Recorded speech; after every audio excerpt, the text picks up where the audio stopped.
Alright, so in today's video, I want to sit down and really talk about something that's been circulating in the community for a while now, why a lot of players are actually skipping DURIN. In version 6.2, this video is brought to you by A Figure a Day, your home for premium anime figures and collectibles. Right now, the store is offering up to 40% off on all figures. Discover fan-favorite characters, beautiful sculpts, and new drops every day. Shop now at afigureday.com and level up your collection. And before we start, just a reminder that everything we'll talk about today comes from community discussions, player testing, and speculation. Nothing is official. Some values may still change before release, so treat this as commentary and analysis, not a final verdict. Now, on paper, DURIN looks like one of the coolest and most ambitious Pyro characters we've had in a long time. He's flashy, he has dual-form mechanics, beautiful animations, and lore connections that made people instantly interested. But once players started breaking down his actual gameplay, the hype turned into mixed feelings, and for a lot of people, straight-up hesitation. One of the biggest points that keeps coming up is how slowly he applies Pyro. Elemental application in Genshin is a huge deal because it directly affects how often you can trigger reactions like Vaporize, Melt, or Overloaded. Testers noticed that DURIN applies Pyro roughly every 2.5 seconds, instead of the more standard 1.25-second rate you see on strong off-field units. That difference adds up fast. If you apply Pyro half as often, then half your Melt and Vape multipliers simply never happen. So even though his multipliers look great on paper, in real combat his reaction damage just doesn't show up consistently. Then there's the fact that he's not a simple plug-and-play unit. He swaps between light and dark forms, he has stack management tied to Cycle of Enlightenment, and his burst benefits change depending on which mode he's in. For players who enjoy optimizing tight rotations, that can be fun. But for casual players, it feels clunky, punishing, and easy to mess up. You can't just press burst and swap out like Xiangling or Bennett. DURIN asks you to know his timings, his forms, and how to line everything up, or his damage drops off. Another issue is how restrictive his teams feel. His best buffs and debuffs depend on Burning, Overloaded, or Pyro Swirl, which basically pushes you into Pyro, Electro, and Dendro comps. Not everyone has strong Dendro enablers. Not everyone wants to run Burning.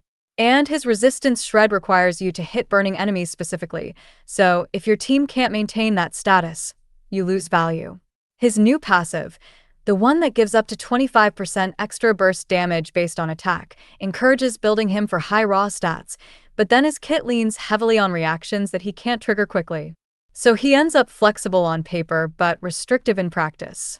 A lot of people also compare him to Xiangling, and the short answer the community keeps giving is that he doesn't replace her. Xiangling still wins in simplicity, consistency, and team flexibility. She applies Pyro fast, she's free, and her burst works in almost every team. DURIN has a higher potential ceiling if everything lines up, but that ceiling collapses if you don't have strong supports or perfect rotations. So for most players with a built Xiangling, DURIN feels like a side grade, not an upgrade. Expectations also play a big role here. A lot of people thought DURIN would be the next meta-breaking Pyro unit, maybe even someone who rivals Arlecchino or outshines the long-standing staples. But after testing, even with his burst buffs, light mode going from around 410% to 460%, dark mode from about 440 to 480, the numbers don't automatically translate to top-tier performance because he loses too many reactions. He also has high build requirements. He wants attack, crit damage, energy recharge, and strong Dendro or Electro supports to help compensate for his slower Pyro application. He's not low investment whatsoever, and free-to-play players may find him tricky to build. Constellations don't fix the core issues either. Constellation 1 no longer gives extra burst crit damage. It only increases his stack cap and adds a small multiplier bonus. Constellation 2 extends his reaction-related buffs, but it's still tied to Burning. Constellation 4 finally gives him a big 40% burst damage bonus, but that's a mid to high spender upgrade. So DURIN ends up being a character who scales heavily with investment.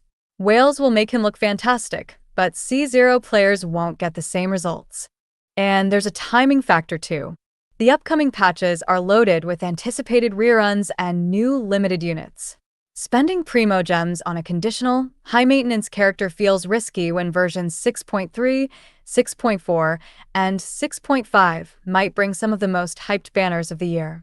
We've seen this same pattern with Dihaya's release, where people waited because they didn't want to commit to an uncertain kit. The same cautious mindset is happening here. None of this means DURIN is bad. If you enjoy complex characters with layered mechanics and you already have the right team pieces, he can still perform well and feel rewarding to master. His dual-form gameplay is visually gorgeous and mechanically unique. But if you're newer, missing key supports, or just prefer a pyro unit that works out of the box, it's completely understandable why so many players are skipping him. So, to sum things up, DURIN isn't being skipped because he's weak. He's being skipped because he's conditional, demanding, and doesn't clearly outperform existing options unless you invest heavily. For most players planning their pulls, that's too many hoops to jump through when simpler and more reliable units already exist. What do you think? Are you still planning to pull for him? Or are you waiting to see real gameplay numbers first? Let me know in the comments. I'm curious how many of you are still excited after all the discussions. If you found this breakdown helpful, don't forget to subscribe for more analysis videos and 6.2 coverage.